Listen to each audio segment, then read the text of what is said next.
So Marvel Comics presents number 80. Hey, True Believers.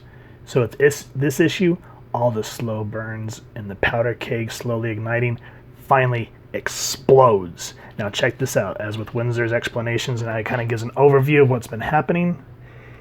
It says Weapon X Chapter 8. Hines and Cornelius are having second thoughts about Experiment X. But it's too late. Logan is on the loose. And I just love that because it's quick, simple, and effective. And of course, story art, Barry Windsor-Smith.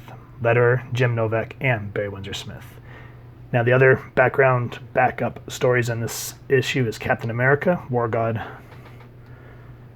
Daughters of the Dragon, Child's Play, and Mr. Fantastic, Fantastic Foray. That is fancy. But because this is what we're on, this is what we're focusing on. And the print date on this was, or published date, should I say, May 1991. Now, as I just said, boom!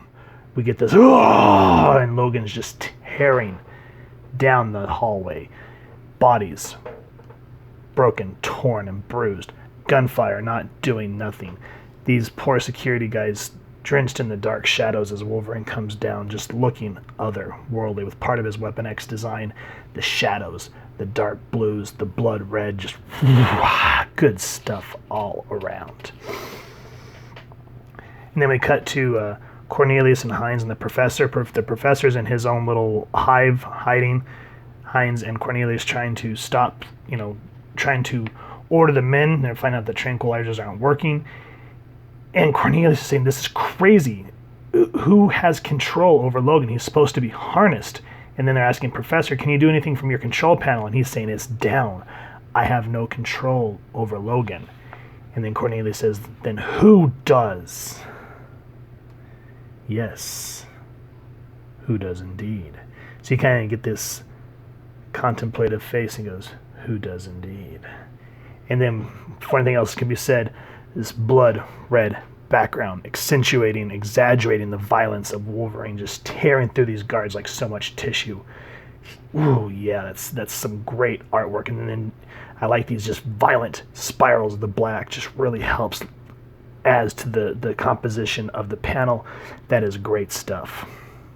Now, all these, what do you call them? All the military guards are dying, and they're trying to, ask if they can use weapons, other than tranquilizers. They're saying, can we break out the big guns? And they're basically going unignored. So while this is happening, there's this buildup of the guards saying, help, help, as radios go, and people dying. And then the professor, Cornelius and Hines are trying to talk to him, and then all of a sudden it just seems like he goes off in his own little world. And he goes, this is the professor speaking. How are you? I'm quite fine myself, thank you. What? What's he saying? Doc, I got 5 men down here, and we're going to need more than tranquilizers to handle this situation. Are you aware of what's happening at this time? And then, of course, we can't take him out with artillery, sir. That is correct. Weapon X is out of my control. So just kind of the juxtaposition of all the different characters and their moods and how this just sort of builds. Again, look at this, the dark purples and blues showing Wolverine kind of otherworldly, with the red obviously on display, just showing him as a beast tearing through these hallways. And again, great use of shadows.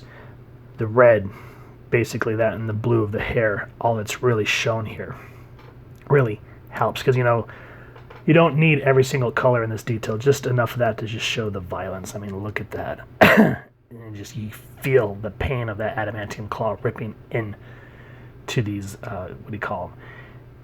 into these guards.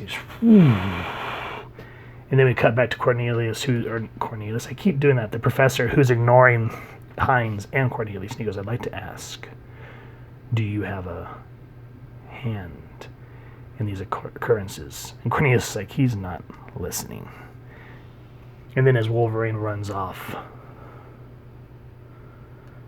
it's like, Zone 3, if you can respond.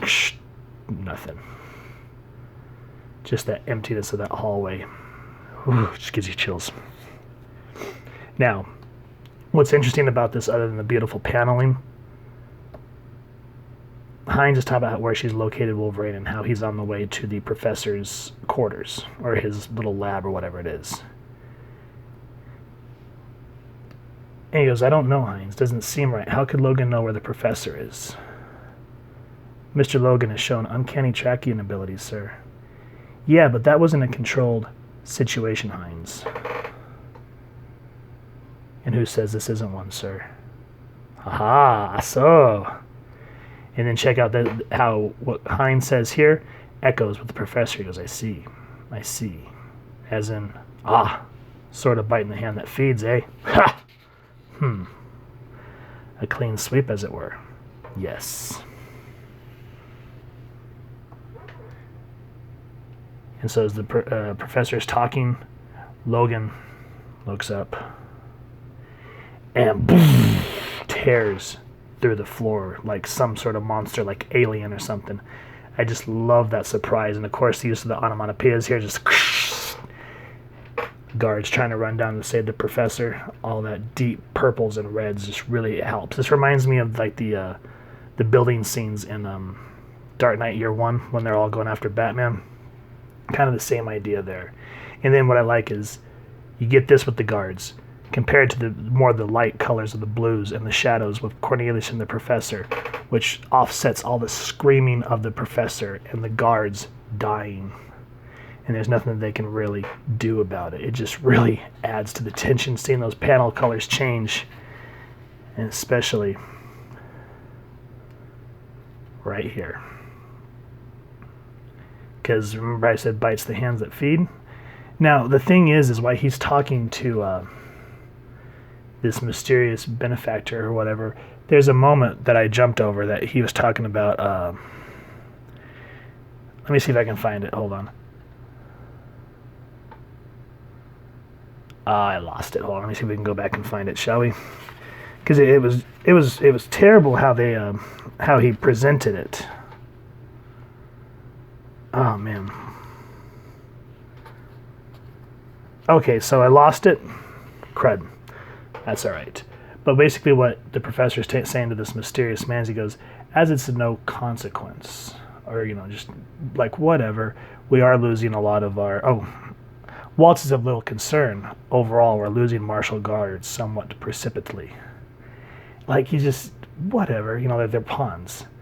And so you see the cold calculatingness of the Cornelius compared to just the outright savagery of Logan. And so I kind of like how those two parallels run in this book as well.